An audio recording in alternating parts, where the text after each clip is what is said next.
암호화폐 시장의 변동성 증가에도 불구하고 리플은 지난 2주 동안 약 0.52달러의 가격을 유지했다.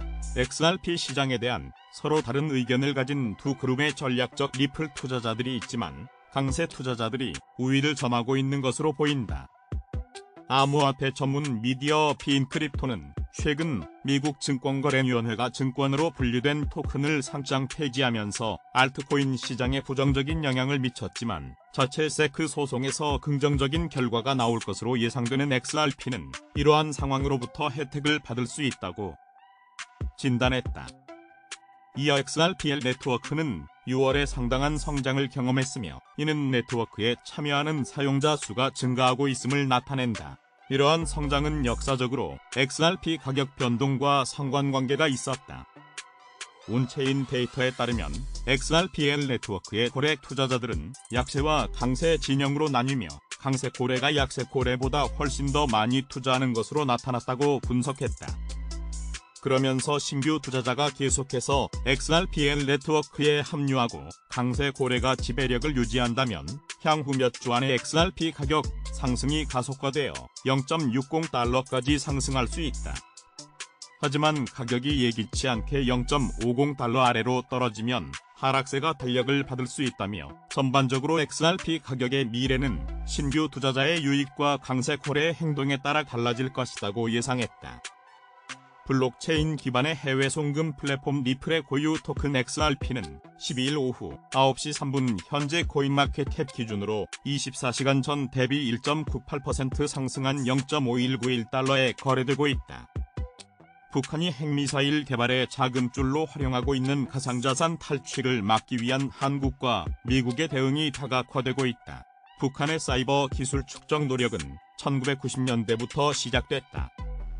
사이버 능력은 위협 수단으로서 사용 범위가 넓은 데다 군사적 수단과 달리 평시와 전시 상황 모두에서 직접 사용 가능하다는 특징을 갖고 있는데 이를 정권의 생존을 위해 활용한 것이다. 현재 북한은 분산 서비스 거부 공격, 인터넷 해킹을 비롯한 악성 코드 공격, 암호화폐 등 가상자산의 탈취, 공급망 공격, 그리고 사이버 첩보 활동 등 다양한 위협을 만들어내는 것으로 평가된다. 또 이를 통해 상당한 금전적 이익도 확보하는 것으로 알려졌다. 지난 2월 유엔 안전보장이사회 산하 대북제재위원회가 발간한 보고서에 따르면 지난해 북한이 사이버상에서 탈취한 각종 자산 금액이 최소 6억 3천만 달러에서 최대 10억 달러 이상에 달하는 것으로 추산됐다. 이 가운데 최근 주목되는 활동이 암호화폐와 관련된 불법 활동이다. 미국 일간 월스트리트저널은 11일 미 당국자, 블록체인 전문가 등을 인용해 북한이 최근 5년간 해킹 부대를 동원해 훔친 암호화폐가 30억 달러어치에 달했다고 전했다. 이는 핵개발을 포함한 북한의 탄도미사일 프로그램의 절반 정도를 충당하는 자금 규모로 평가된다. 이에 따라 북한의 사이버 불법 활동을 처단하기 위한 미국과 한국 등의 움직임도 다각적으로 펼쳐지고 있다. 양국은 북한 사이버 위협 대응 실무그룹 회의를 바탕으로 북한이 탈취한 암호화폐를 동결, 압수하는 데 주력하고 있다.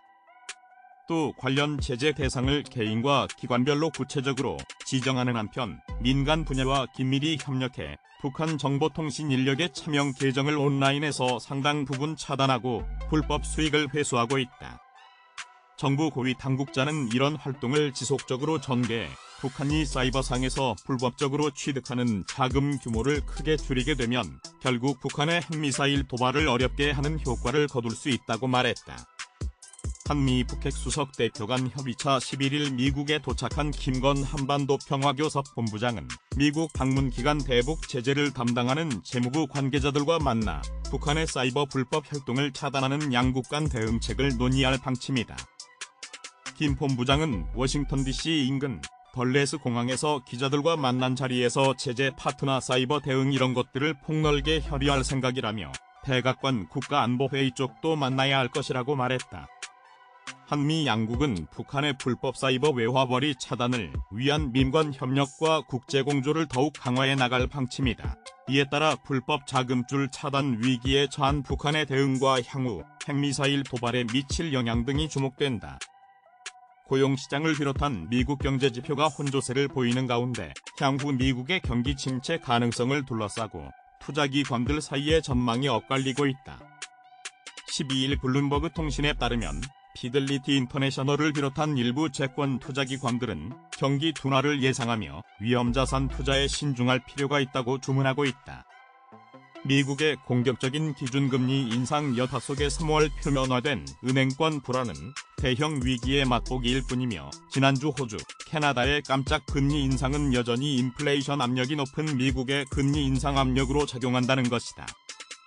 피델리티 인터내셔널의 글로벌 채권 최고 투자 책임자인 스티브 앨리스는 신용병색과 유사한 상황을 가장 우려하고 있다고 말했다. 그는 대부분의 예상보다 침체가 깊어지면서 연말까지 10년물 미 국채 금리가 지금보다 0.75%포인트 낮은 3% 수준으로 떨어질 것으로 봤다. 또 투자 부적격 수준인 회사채가 이러한 조정에 취약할 것으로 우려했다.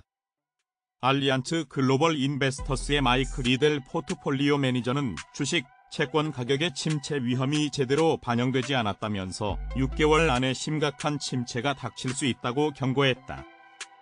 그는 지난해 전례 없는 속도로 이루어진 세계적인 긴축 정책의 효과가 나타나기 시작하면서 중간 정도나 깊은 침체는 물론 위기 가능성을 기본적으로 전망하고 있다고 평가했다.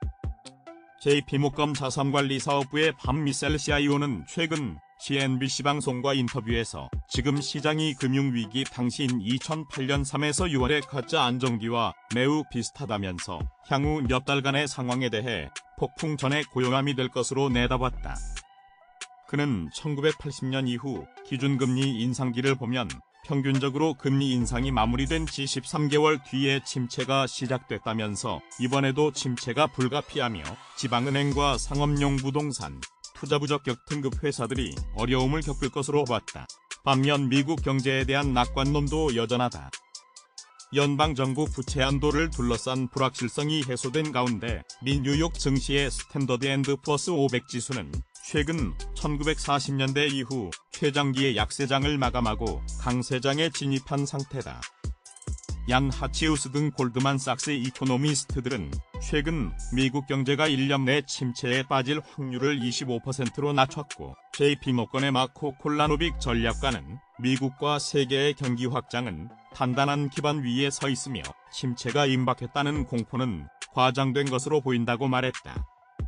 세계 최대 자산운용사 블랙로게릭 리더 글로벌 채권 CIO는 지난달 미국 경제가 시장 컨센서스보다 훨씬 좋은 상태라면서 깊은 침체를 피할 수 있을 것으로 기대했다. 비트코인닷컴에 따르면 미국 증권거래위원회 전 인터넷 집행국장 존 리드 스타크는 트위터를 통해 미국 법무부가 바이낸스와 관련된 혐의로 형사 기소를 이미 제기했거나 제기할 것이라고 주장했다. 스타크 전 국장은 세크 법률 집행부서 근무 경험을 바탕으로 최근 발표한 성명에서 잠재적인 형사 고발을 시사하는 다양한 지표를 언급했다. 세크는 6월 5일 바이낸스를 증권법 위반 혐의로 고소했으며 미국 상품선물거래위원회는 바이낸스를 제소했다. 스타크는 CFTC의 소송이 공모 혐의를 주장하고 세크의 고소가 고객 자금의 혼합과 시장 조작의 비난을 주장한다는 점을 강조했다. 스타크는 CFTC 소송은 위반을 방조하고 방조한 혐의를 받고 있으며 세크의 고소장은 고객 자금이 혼재되어 있고 시장 조작 혐의가 있다고 주장하고 있다고 설명했다. 또 세크가 자산 동결 및 자금 송환을 포함한 극단적인 구제책을 모색하고 있다는 점도 덧붙였다. 스타크는 또한 세크의 회계 신고서에 제시된 증거와 언급된 자금 및 자산 이체의 혼합 문제도 논의했다. 이와 관련 세크는 분명히 형사 검사 및 FBI 요원과 협력하고 있지만 다른 정보는 공개하지 않고 있다라고 전했다. 마지막으로 스타크는 이번 사건에서도 미 법무부가 당국자들과 협력할 가능성이 높다고 결론지었다. 비트코인닷컴은 유럽 소비자 단체 퓨가, 유럽연합, 집행위원회와 유럽연합, 소비자 당국의 틱톡, 트위터, 인스타그램, 유튜브를 대상으로 불만을 제기한 소식을 보도했다. 퓨는 SNS 플랫폼을 대상으로 암호화폐 광고 억제를 촉구했다. 또 주요 SNS 플랫폼의 광고 규제 강화와 투자자를 오도하는 인플루언서 행동 방지를 촉구했다. 흉는 공식 성명을 통해 SNS 기업은 자체 플랫폼에서 강조되는 소비자의 오해를 유발할 수 있는 암호화폐 자산 광고에 대한 책임을 져야 한다라고 주장했다.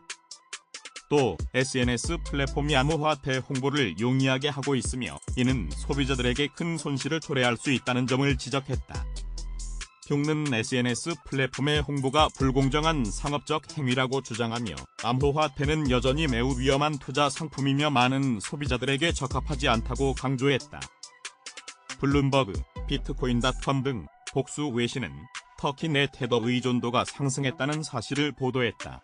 인플레이션 비율 상승과 터키 내 제한된 달러 접근성이 테더 의존도 상승으로 이어진 것으로 풀이된다. 터키 내 테더 의존도는 5월 전 세계 암호화폐 자산 붕괴가 이어진 상황에서도 상승한 것으로 확인됐다. 블룸버그는 주요 암호화폐 가치가 하락했으나 터키 법정 통화인 리라와 가치 하락세가 더 심각했다고 지적했다. 특히 리라화 가치는 터키에서 장기 집권한 레첵 타입 에르도안 대통령의 재선 당선 이후 중앙은행이 개입을 철회하자 달러 대비 11% 하락했다. 터키 국영은행은 7일 리라화 가치가 1년 만에 최저치로 하락하자 지원을 재개했다. 홍콩이 1월 국경을 재개방한 후 4개월간 투자 사기 사건이 전년 동기보다 50% 급증한 것으로 나타났다.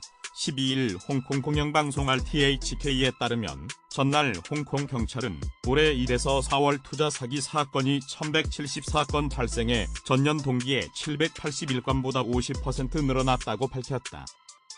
총 피해 규모는 7억 860만 홍콩 달러에 달한다.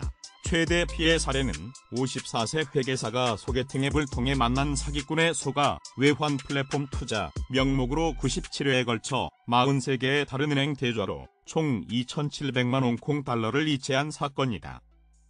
최연소 피해자는 14세로 소셜미디어에서 친구인 척 접근한 사기꾼에 속아 가짜 가상화폐 거래 플랫폼에 7,500 홍콩 달러를 투자했다가 돈을 모두 잃었다. 전 재산 910만 홍콩 달러를 6개월에 걸쳐 잃은 80세도 있다. 곧 홍콩에 들어간다는 미국에 거주하는 중국인 투자 전문가를 사칭한 사람에게 속아 가짜 외환 플랫폼에 투자한 경우다. 홍콩 경찰은 가상화폐와 주식 관련 투자 사기가 가장 많이 늘어나고 있다면서 1에서 4월 보고된 가상화폐 투자 사기는 675건, 주식 투자 사기는 229건이라고 밝혔다.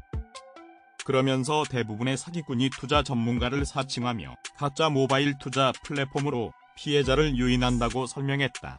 또한 피해자들은 누구도 가족과 사전에 투자 결정을 상의하지 않았고 사기당했다는 사실을 깨달은 후에야 무슨 일이 벌어졌는지를 알렸다고 전했다. 홍콩 경찰은 올해 들어 투자 사기와 관련해 64명을 체포했다면서 개인 계좌로 자금을 이체하라는 요청은 사기의 명백한 징후이므로 주의해야 한다고 강조했다. 앞서 지난달 크리스탕 홍콩 보안장관은 경찰이 1분기 1584건의 범죄를 조사했으며 이는 전년 동기보다 6,718건 늘어난 것이라고 밝혔다. 탕 장관은 사회적 거리두기 해제로 사람들이 일상 활동을 재개한 가운데 특히 사기 사건이 급증한 데에 따른 것이라고 범죄 급증의 배경을 설명했다. 미국 증권거래위원회의 강도 높은 규제 여파에 주요 알트코인이 급락한 가운데 암호화폐 대장주 비트코인 오후 1시 35분 2023-06-12은 상대적으로 선전한 모습이다. 비트코인은 규제 이슈와 유동성 문제에도 불구하고 지난 7일간 약 4% 떨어지는 데 그치며 비교적 잘 버텼다는 평가다. 글로벌 암호화폐 시황중개 사이트 코인마켓캡 자료에 따르면 비트코인은 한국 시간 6월 12일 오후 1시 35분 현재 기준으로 24시간 전 대비 0.39% 상승한 25,797달러에 거래되고 있다. 비트코인의 시가총액은 5천억 달러를 간신히 유지하고 있는 반면 도미넌스는 47.8%까지 증가했다. 이와 관련해 암호화폐 전문 미디어 블록체인은 글로벌 차트 플랫폼 트레이딩뷰의 DTC 지표를 인용 최근 알트코인 급락 및 상대적인 비트코인 가격 안정성으로 인해 12일 기준 BTC 도미넌스가 50%에 근접하고 있다. 이는 2021년 4월 이후 가장 높은 수치라고 진단했다. 이어 블록체인은 2018년부터 2022년 약세장 기간 BTC 도미넌스는 50% 이상을 오랜 기간 유지했으며 최고 69%에 이르기도 했다고 덧붙였다. 한편 암호화폐 전문 미디어 코인데스크에 따르면 암호화폐 거래소 엘뱅크 FEC 부문 엘뱅크랩스의 수석 연구원 토니 탱이 비트코인 가격이 25,000달러 부근을 쉽사리 벗어나지 못하는 이유는 유동성 악화가 주요 원인이라고 분석했다. 이어 그는 특히 세트의 업계를 향한 추가 조사를 우려하는 기관 투자자들이 시장을 이탈하면서 유동성은 계속 악화되고 있는 상황이라고 말했다. 또 그는 S&P 500 지수 등 미국 증시는 월간 최고치를 경신하는 등 호실적을 기록 중이지만 암호화폐 시장은 지지부진하다. 다만 대다수 암호화폐 종목에서 매도세가 거세지는 가운데 비트코인은 견고하게 버티는 중이라고 덧붙였다. 또 다른 암호화폐 미디어 유투데이는 암호화폐 온체인 분석 플랫폼 센티멘트의 인사이트 보고서를 인용, 고래 투자자들이 매일 약 1000BTC씩 매수가 지속됨에 따라 상승장으로 이어질 수 있다고 분석했다. 데이터에 따르면 100에서 10,000BTC를 보유하고 있는 고래 투자자들이 4월 9일 하락 이후 57,578BTC를 추가로 매집했다. 센티멘트는 이를 두고 가격 하락에도 불구하고 고래 투자자의 비트코인 보유량이 매일 1000BTC씩 급증하고 있는 것은 강세 시나리오가 곧 다가올 수 있다는 징후이다. 비트코인에 강한 반등이 있을 수 있음을 시사한다라고 해석했다. 북한이 최근 5년간 해킹 부대를 동원해 훔친 암호화폐가 3조 8천억 원에 달하며 이는 탄도미사일 자금의 절반 정도를 조달하는 데 쓰였다는 분석이 나왔다. 미국 일간 월스트리트저널은 11일 미 당국자 및 블록체인 전문가 등을 인용해 이같이 보도했다. 블록체인 분석업체 체이널리시스에 따르면 북한이 2018년께부터 대대적 암호화폐 공격을 시작한 이래 5년간 디지털 절도로 30억 달러 이상을 끌어모았다는 것이다. 이 자금은 특히 핵 개발을 포함한 북한의 탄도미사일 프로그램의 절반 정도를 조달하는 자금으로 쓰인 것으로 미 당국자들은 보고 있다. 백악관 국가안보회의의 뉴버거 사이버 신기술 담당 부보좌관은 북한이 탄도미사일 프로그램에 필요한 외국산 부품을 구매하는 외화의 대략 50%가 이 같은 사이버 공작으로 조달된다고 추정했다. 그는 특히 지난해 북한의 암호화폐 공격이 세계 각국의 암호화폐 거점을 상대로 기승을 부렸으며 이에 따라 대규모 강탈이 속출했다고 말했다. 뉴버거 부보좌관은 앞서 지난달에도 한 대담에서 북한이 암호화폐와 사이버 노력을 통해 미사일 프로그램 자금의 절반을 조달하고 있는 것으로 우리는 추정하고 있다고 밝힌 바 있다. 이는 지난해 11월 북한은 사이버 공격으로 미사일 프로그램 등에 필요한 자금의 약 30%를 충당한다고 밝힌 데 이어 추정치를 상향 조정한 것으로 풀이됐다. 북한의 이 같은 행보는 실제로 지난해 42차례 이상 미사일 발사를 시도했거나 성공한 것과 맞물려 있다고 미 미들베리 국제학연구소 제임스 마틴 비확산 연구센터는 분석했다. 특히 미 당국자들은 북한이 러시아와 중국을 포함해 전 세계에서 이 인력 수천 명을 그림자 부대로 운영 중이며 이들은 한 해 많게는 30만 달러 이상을 벌어들인다고 추정했다. 이들의 수법 또한 익채용 담당자 등으로 가장하는 식으로 탈바꿈했다고 WSJ는 전했다. 실제로 지난해 북한의 6억 달러 이상을 털린 블록체인 게임 업체 스카이메이비스 사례에 WSJ는 주목했다. 이 회사의 한 엔지니어는 구인 구직 SNS인 링크드인으로 한 채용 담당자의 스카우트 제안을 받았는데 알고 보니 채용 담당자가 북한의 사이버 공격 부대원이었다는 것이다. 이 채용 담당자가 보낸 이메일에는 악성 코드 인트로의 목마가 숨겨져 있었으며 이 때문에 회사 전체가 해킹을 당해 북한이 암호화폐를 훔쳐갈 수 있었다는 것이다. 이처럼 북한의 해킹 부대원은 캐나다 인력이나 일본의 블록체인 개발 프리랜서 등으로 위장한다고 WSJ는 전했다. 심지어 이들은 배우를 고용해 대신 구직 면접을 보도록 하기도 한다고 수사관들은 설명했다. 2년 전부터는 북한과 연계된 해커들이 랜섬웨어로 미국 병원을 공격하기 시작했으며 병원 파일을 열지 못하도록 잠가놓고는 돈을 요구하는 수법을 썼다고 미 당국자들은 전했다. 블록페인 추적업체인 TRN맵스 관계자는 마치 현대판 해적 국가 같다면서 그들은 저기서 습격을 벌이고 있다고 말했다.